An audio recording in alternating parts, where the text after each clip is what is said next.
Hello everyone, welcome to Himalayan Judicial Coaching Institute. This is me, D.R. Pujari. Himachal Pradesh judiciary preliminary examination की जो answer की है out कर दिया ऑफिशियल आंसर की। अब सबने अपने मार्क्स चेक कर लिए होंगे, अपने क्वेश्चन चेक कर लिए होंगे। सबके माइंड में क्वेश्चन आ रहा होगा कि अब कट ऑफ क्या जाएगी, ठीक है, कितनी रहेगी, क्वेश्चन पेपर कैसा था। तो उसके अकॉर्डिंग ही हम डिसाइड कर सकते हैं कितने बच्चे अपीयर हुए थे, कितने स्टूडेंट अपीयर हुए थे। तो देखो, कट ऑफ का कोई सटीक प्रिडिक्शन तो नहीं कर सकते हैं, बट यस एक ओवरऑल देख सकते हैं कि कितनी ओपिनियन, जो मेरी पर्सनल ओपिनियन है, बट उसको मतलब वो ऐसा नहीं कि ऑफिशियल है, वो डिपेंड करता है कि वैरी भी हो जाती है। तो ऐसा नहीं बोल सकते कि इतनी घटा है तो उतना ही रहेगा, ठीक है।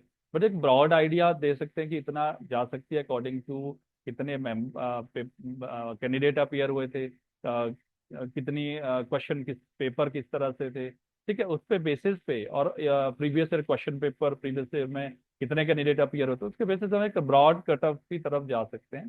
तो मेरा कटअप बनाने का जो मेन एम है वो ये है कि मान लो सपोज कई बार क्या होता है, हम सोचते हैं कि कटअप पता नहीं हाई जाएगी या लो जाएगी, या फिर कितनी रहेगी, और मेरे मार्क्स मान लो उस बॉर्डर पे हो और आप प्रेपरेशन नहीं कर रहे हो, ठीक है। तो प्रेपरेशन करने में कोई लॉस नहीं है। अगर जो मैं कटअप आपको देने वाला हूँ अभी कि इतनी कटअप तक एक्सपेक्टेड कर सकते हैं हम, एक्सपेक्टेड कटअप है, ठीक है। बाकी तो डिपेंड करता है, मेरिट ज़्यादा भी जा सकती है, कम भी जा सकती है, डिपेंड करता है। तो आपको प्रेपरेशन उस लेवल पे कर लेनी चाहिए। अगर मान लो रिजल्ट हिमाचल में क्यों करनी चाहिए, हिमाचल में आप वेट मत करो रिजल्ट का, क्योंकि टाइम पीरियड बहुत कम मिलता है मेंस के लिए। तो आपको स्टार्ट कर लेनी है अपनी मेंस की प्रिपरेशन। अगर हो जाता है उस कट ऑफ के अकॉर्डिंग, जो हम अभी डिस्कस करेंगे लेटर ऑन, उसके अकॉर्डिंग हो जाता है तो ठीक है, वेल एंड गुड। नहीं होता तो जो पढ़ाई आपने करी है, जो स्टडी आप करोगे, वेस्ट तो नहीं जाएगा ना। नेक्स्ट काम आएगा, राजस्थान है, राजस्थान के लिए काम आ जाएगा, फिर नेक्स्ट हिमाचल दोगे, ठीक है। बट अगर आप मान लो बैठ जाते हो, ठीक है, उस कटअप के अराउंड जितना हम बता रहे हैं, तो उसके बैठ जाते हो, आप करते नहीं हो, और 15 या 16 के आसपास जब रिजल्ट आपका आता है, तो आपका मान लो सपोज हो जाता है, तो वहां पे आपको तब रिग्रेट होगा कि काश मैंने स्टडी स्टार्ट कर ली होती। तो करने में कोई बुराई नहीं है, तो आप वो कर सकते हैं, ठीक है। तो लेट्स स्टार्ट की देखते हैं कितनी कट ऑफ जा सकती है एज पर जो हमने एनालिसिस किया, ठीक है। अब आप देखो, पहले हम ये देखेंगे कि कितने क्वेश्चन पूछे गए थे। सिविल वन की अगर हम बात करें तो सीपीसी से 24 क्वेश्चन थे, 24 क्वेश्चन, ठीक है। और 18 क्वेश्चन एविडेंस से थे। एसआरएस से डायरेक्ट सीधे क्वेश्चन तो सभी ने करेक्ट किए होंगे। 2 क्वेश्चन स्टैम्पैक्ट से बिल्कुल इजी क्वेश्चन थे, और 2 क्वेश्चन आपके एचपी कोटे वो भी। ये तीनों जो एक्ट है उसमें से डुएबल क्वेश्चन थे। अब यहाँ पे प्रॉब्लम कहाँ पे रही होगी, प्रॉब्लम आपकी सीपीसी में रही होगी। सीपीसी में जो डाउट भी है, सीपीसी में ही है, कोई कोई क्वेश्चन में डाउट। सीपीसी में अपेरेंटली आपको लगता होगा सिविल लॉ वन का पेपर या सिविल लॉ टू का या क्रिमिनल लॉ का कि वो इजी है, हम कर सकते थे, कोई भी कर सकता था। अगर मैं आज बोलूँ तो मेरे पास रखो पेपर, हम हाँ की 40 मार्क्स हम ला सकते थे। बट ब्लंडर मिस्टेक हो जाती है इस तरह के पेपर में। यूपीएससी की तरह पेपर था, ऑप्शन थे, स्टेटमेंट थे, उनको रीड करने में आपको टाइम लग रहा था, वो कैंडिडेट ही जानता है जो वहाँ बैठा होगा। रीड करने में टाइम लग रहा था, ठीक है। सेकंड टाइम रिवीजन करने का आपको टाइम लगा, कि बच्चों से शायद ही क्वेश्चन अटेम्प्ट नहीं हुआ जो फर्स्ट टाइम बैठ रहे होंगे, या मतलब जल्दी में क्विक एक डिसीजन लेना होता है कि स्टेट नंबर 1 ठीक है, 2 ठीक है। उस तरह से इसको मॉडरेट रख सकते हैं आप। मतलब यहाँ पे आपको ये होना चाहिए था कि 35 टू 40 आपके जो क्रैक्ट होने वाले हैं, 40 मतलब जैसे हमारे पास कैंडिडेट है कुछ, तो उनके तो 42 43 45 तक भी जा रहे हैं। बट यस वो कुछ एक होते हैं, सभी नहीं है। तो जो ब्रॉड आपका रहेगा वो हम देखेंगे किस तरह से रहता है, कि ज्यादा पर्सन कहाँ पे रहता है। तो कैटेगरी वाइज हम इसको डिस्कस करेंगे। तो इस तरह का पेपर था, तो ऐसा इजी मत समझो। उसमें इजी था, आपने सारे किए होंगे आपने, बट आपको ऐसा कोई डायरेक्ट क्वेश्चन है, एग्जामिनर ने बिल्कुल अच्छे से सेट किए हुए क्वेश्चन है, स्टेटमेंट बेस्ड क्वेश्चन है। तो वहाँ पे कंफ्यूजन बहुत था, उस कंफ्यूजन में आपके बहुत सारे सिली मिस्टेक जरूर हुई होगी। सिमिलर टू हम देखेंगे। सिमिलर टू में कॉन्ट्रैक्ट से 10 क्वेश्चन थे। कॉन्ट्रैक्ट में 10 क्वेश्चन थे, तो इसमें जैसे सिक्स सिक्स के आसपास क्वेश्चन थे जो अब डुएबल थे, लेकिन जो 3 या 4 क्वेश्चन ऐसे थे कि जो थोड़ा सा आपका माइंड यूज करना था। देन मैरिज एक्ट 5, सक्सेशन से 2, गार्डियनशिप से इजी क्वेश्चन था, अडॉप्शन से इजी था, सक्सेशन से एक दोनों इजी थे, शेड्यूल से वगैरह से डाले हुए थे और डुएबल थे। यहाँ से भी इजी थे, बस एक आधा क्वेश्चन जो कंफ्यूजन था, वो एक आधा था इसमें कंफ्यूजन वाला। एंड देन लिमिटेशन, लिमिटेशन से क्वेश्चन इजी थे। मतलब मुझे नहीं लगा कि टफ थे क्वेश्चन लिमिटेशन से, 3 क्वेश्चन तो पीरियड ऑफ लिमिटेशन से ही आए थे। ठीक है, एक आधा हो सकता है जहाँ पे बच्चों को थोड़ा सा कंफ्यूजन हुआ होगा, बट अदरवाइज सारे क्वेश्चन ठीक थे। टीपीएस से एक दो क्वेश्चन थे जहाँ पे आपको लगा कि सिमिलर सिमिलर आंसर, क्योंकि स्टेटमेंट बेस्ड थे, आपका सिमिलर सिमिलर आंसर है, तो यहाँ पे स्कोरेबल था आपका सिमिलर टू। 2 क्वेश्चन आप रख सकते हैं जहाँ पे थोड़ा सा रहेगा कि आपका, यहाँ पे मेन जो है contract act, sorry HP rent control act. देखो HP rent control act statement based question थे, उसको ये रख सकते कि मॉडरेट थे वो, ज्यादा टफ भी नहीं थे। जिसमें डायरेक्ट अच्छे से, जैसा इंडेक्स पढ़ के गया उसका तो यहाँ पे हो गया काम। अब यहाँ पे क्या था, जिसमें डायरेक्ट अंदर से पढ़ा हुआ था तो वो यहाँ पे कर सकता था। यहाँ पे आपको 4 to 5 क्वेश्चन ऐसे थे जो आप थोड़ा सा दिमाग यूज होना था, बाकी कुछ क्वेश्चन इजी थे। ठीक है, तो यहाँ पे भी 4 5 to मतलब 3 मतलब 7 8 क्वेश्चन ऐसे थे सिविल और टू में, जहाँ पे आपको थोड़ा सा रहेगा। तो जनरली अगर हाईएस्ट स्कोर इसमें रखो तो 40 45 के आसपास बन जाते हैं, 42 के आसपास। लेकिन नॉर्मल जो स्कोर है वो 35 तक यहाँ पे होना चाहिए। ठीक है, देन नेक्स्ट आपका क्रिमिनल लॉ।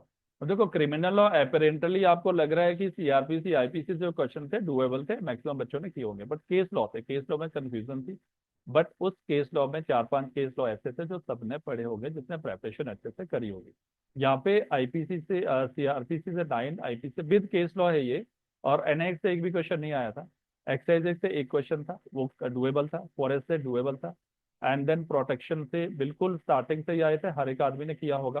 ठीक है, बट यहाँ पे कंफ्यूजन कहाँ रहेगी आपकी, ये वाला पोर्शन। इस वाले पोर्शन में आपने क्या किया कि एक्सपेक्टेड नहीं था, यहाँ पे ब्लंडर मिस्टेक होने के चांसेस है। ठीक है, जैसे 5 क्वेश्चन पोक्सो, पोक्सो के 2 क्वेश्चन तो मैंने आपको बताया डॉटफुल है, एक क्वेश्चन तो स्क्रैप हो जाएगा। सेकंड जो 14 वगैरह था वो अमेंड हो चुका है पनिशमेंट वाला, मे बी स्क्रैप होना चाहिए, बाकी जो फाइनल कॉल है वो तो एचपीपीएससी की है। देन आफ्टर दैट पोश एक्ट से क्वेश्चन था, एक सीसी रूल से था, वैसे मैक्सिमम का ठीक हुआ होगा ये। तो सीसी रूल मैंने इसी में रखा है पोश वाले में, क्योंकि सेक्सुअल हरासमेंट से रिलेटेड है। डीवीएक्स से अंदर से क्वेश्चन पूछे थे जरूर, लेकिन कर सकते थे, बट फिर भी सिली सिली मिस्टेक जरूर हुई थी। क्रिमिनल लॉ में मेरिट डिपेंड करेगी आपकी। जेजे एक्ट से आपने जो मेन मेन डेफिनेशन है उसमें से क्वेश्चन शायद ही था, कुछ ऐसे डेफिनेशन से थे, कुछ लास्ट के क्वेश्चन से थे, तो यहाँ पे मिस्टेक होने के चांसेस है। पीएनडीटी से भी चांसेस है, बल्कि ये सारे टेस्ट सीरीज तो कंप्लीट थे, वैसे किए होंगे जिसने अच्छे से प्रेपरेशन की होगी। ठीक है, अब जो ये 4 क्वेश्चन है मॉडल, ये अनएक्सपेक्टेड थे, मतलब अनएक्सपेक्टेड मतलब जिसने तो किया हुआ था, जैसे हमने तो गाइड किया था कि गाइडलाइन पढ़ो, और एक दो क्वेश्चन ऐड भी थे टेस्ट सीरीज में। बट फिर भी यहाँ पे ब्लंडर मिस्टेक होने के चांसेस ज्यादा होते हैं इस तरह के पेपर में, जो सेक्शन बेस, क्योंकि सेक्शन नंबर ही रिकॉल नहीं होता उसमें। ठीक है, तो उस बेसिस पे गलत हो सकते हैं। अब जो अकॉर्डिंग टू मी जो आंसर की हमने, मुझे ऐसा लगता है कि कट ऑफ आपकी कितनी जाने। ठीक है, तो इसके लिए पहले आपको ये पता होना चाहिए कितने परसेंट। अब देखो अगर मैं जनरल की बात करूं, जनरल में आपका 11 सीट है, 11 20 कितने जाएंगे आपके, 11 20 आपके 220% जाएंगे। ठीक है, 220% आपके कहाँ जाएंगे, मेंस में जाएंगे।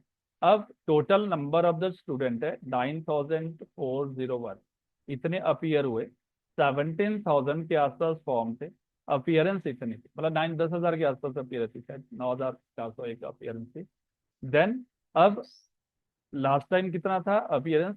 अब यहाँ पे ये देखा जाएगा कि पेपर थोड़ा टेक्निकल पेपर था, आप उसको इजी मत समझो, इजी लग रहा था, बट ब्लंडर मिस्टेक हो सकती है। अब जब ब्लंडर मिस्टेक होती है तो उसमें क्या होता है कि आपका गलत होने के चांसेस ज्यादा हो सकते हैं। अब जैसे मान लो मेरे पास जो डाटा है अभी तक, मेरे जो स्टूडेंट है या फिर जो टेस्ट सीरीज में जुड़े हुए थे, या फिर जो मेरे कैंडिडेट जिन्होंने, जिनसे मेरी अभी बात हुई है, चाहे आउट ऑफ हिमाचल है, तो अब हाईएस्ट में मेरे पास 130 भी है, वो एक दो है। ठीक है, 125 से लेकर 130 तक, मतलब टू मेरे पास है, जो मैं अपने अपनी बात कर रहा हूँ। ठीक है, उसके बाद 120 ये 4 या 5 का रेशियो है, मतलब एक दो को भी डाउट है थोड़ा सा, एज पर ऑफिशियल आंसर की, उसमें भी वैरी हो जाएंगे अगर डाउट क्लियर हो जाएंगे। ठीक है, इसके बाद जो 115 से 120 में, इसमें ज्यादा है। ठीक है, बट 110 से लेकर 115 में ज्यादा बच्चे हैं। ठीक है, उसके बाद जैसे 105 और 110, तो ये, तो मेरे अकॉर्डिंग अब देखो कट ऑफ तो लास्ट टाइम 113 गया था, लास्ट टाइम पोस्ट 7 थी, कट ऑफ 113 गया था, और उस टाइम ऐसा पेपर नहीं था, पेपर डुएबल था, बहुत इजी था, सिविल लॉ 2 भी था, क्रिमिनल लॉ भी अच्छे से हो गया था। तो उस टाइम भी 113 कट ऑफ गया था। तो अभी अगर मैं आपको बताऊं कट ऑफ, आपको जैसे 110 से लेकर 115, मैं ये एक एक पर्टिकुलर नंबर नहीं दे सकते हैं कि भाई हम अब बोल देंगे 114 या 112 जा रही है, नहीं ऐसा नहीं बोल सकते। 110 से लेकर 115, जो जिनके तो 115 से ऊपर है वो तो बिल्कुल सेफ है, उनका हो जाएगा। तो एज पर माई ओपिनियन, ये भी गलत भी हो सकता है प्रिडिक्शन। अब ऐसा तो पंडित तो है नहीं कि प्रिडिक्शन लगा लेके पक्का हो जाएंगे, ठीक है। तो बट मुझे लगता है प्रेपरेशन कर लेनी चाहिए, और जो 110 से 115 है उनको भी कर लेनी चाहिए, उनको भी करनी चाहिए। हो सकता है 111 जाए, हो सकता है 110 जाए, मतलब कौन जानता है कितनी कट ऑफ जाएगी। तो कट ऑफ के पीछे मत भागो कितनी जाएगी, अपनी प्रेपरेशन के पीछे भागो। अगर 110 बन रहे हैं तो आप तैयारी कर लो, ठीक है। अब होता क्या है कि मैं क्यों बोल रहा हूँ ये, जब आप प्रेपरेशन करोगे इससे क्या होगा कि आप 15 या 17 तक आपका रिजल्ट आएगा, ठीक है। मान लो आपके बन रहे 110, अगर गॉड करे तो 110 तक कट ऑफ आ जाती है, तो आप 15 दिन प्रेपरेशन नहीं कर रहे हैं, उसका इफेक्ट होगा आपके मेंस। एंड ऑफ द मार्च या फर्स्ट वीक ऑफ अप्रैल में आपका मेंस हो जाएगा, ठीक है। 28 मार्च से रख लो आप, हो सकता है ये भी एक्सपेक्टेड डेट है, कोई एग्जैक्ट नहीं है, क्योंकि एडवर्टीजमेंट में लिखा है कि लास्ट वीक ऑफ जो मार्च है, तो हो सकता है 28 मार्च से, जैसे एंटीसीडेंट ऑफ द HPPSC का जो पहले भी एग्जाम हुआ तो 28 मार्च से या 29 मार्च से स्टार्ट हो जाते थे, तो या फिर फर्स्ट वीक ऑफ अप्रैल में आपका मेंस हो जाएगा, ठीक है। तो आपको बहुत कम टाइम रहता है। तो मेरे अकॉर्डिंग 110 है, मैं श्योर नहीं बोलूंगा 110 ही होगा, बट 110 से 115 वालों को भी आपका प्रिपरेशन करनी चाहिए मेंस की। होगा क्या, 15 दिन करने से कुछ नहीं होता यार, आप 15 दिन मेहनत कर लो, होगा तो ठीक है, नहीं होगा तो काम ही आएगा। पढ़ा हुआ जो है, जो आपने स्टडी किया वो वेस्ट तो नहीं जाएगी। लेकिन जो 115 से ऊपर है वो तो बिल्कुल मुझे लगता है कि हो ही जाएगा, उनका बिल्कुल सेफ है, ठीक है। बट फिर भी ये सर्टेन नहीं होता है कितनी कटअप बनती है, ठीक है। तो ये मैं जनरल की बात कर रहा हूँ कि आपको इतने में प्रेपरेशन करनी। अब इसके बाद एससी कैटेगरी की बात करूं मैं, एससी कैटेगरी में लास्ट टाइम 76 गया था कट ऑफ, ठीक है।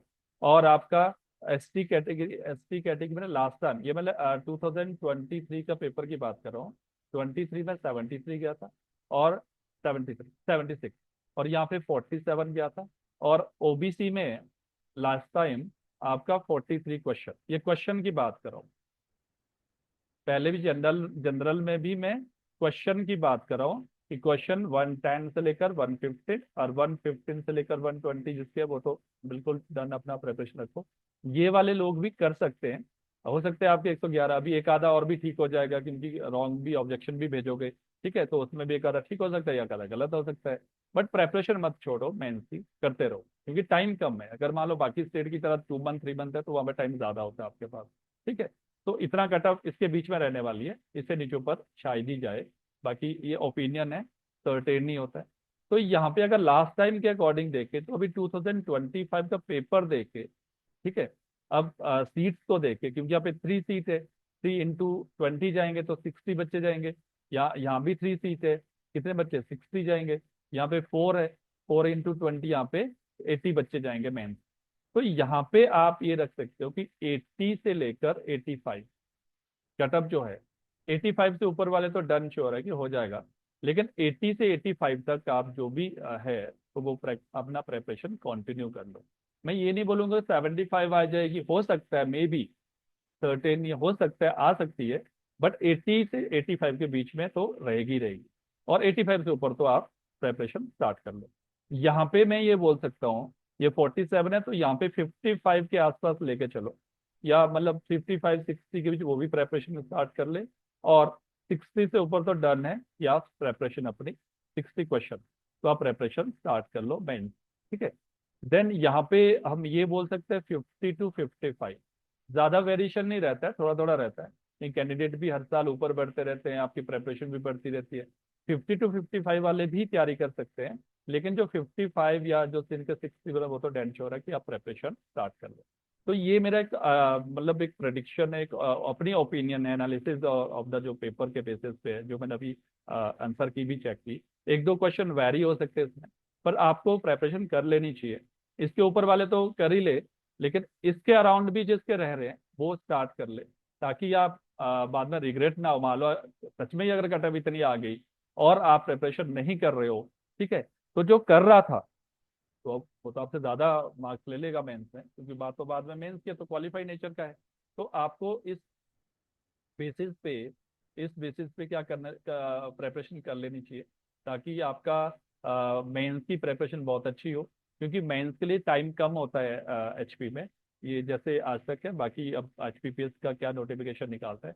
देखो मेंस की डेट भी जब आपका रिजल्ट आता है उसके साथ ही आती है। तो रिजल्ट तो 15 दिन बाद आएगा आपका, 15 मार्च के बाद, या क्या 15 को आएगा, 15 मार्च के बाद आएगा, 16 या 17 तक। तो 15 का है तो ठीक है, नहीं तो 16 को आएगा। तो तब तक क्या करोगे आप इसमें उधेड़ बुन में बने रहोगे कि मेरा होगा कि नहीं होगा। ठीक है, अगर हो गया तो फिर क्या करोगे, 10 दिन में रिवीजन कर पाओगे आप कि नहीं कर पाओगे। तो देखो, आपकी जो स्टडी है वेस्ट नहीं जाएगी अगर आप कर भी रहे होंगे।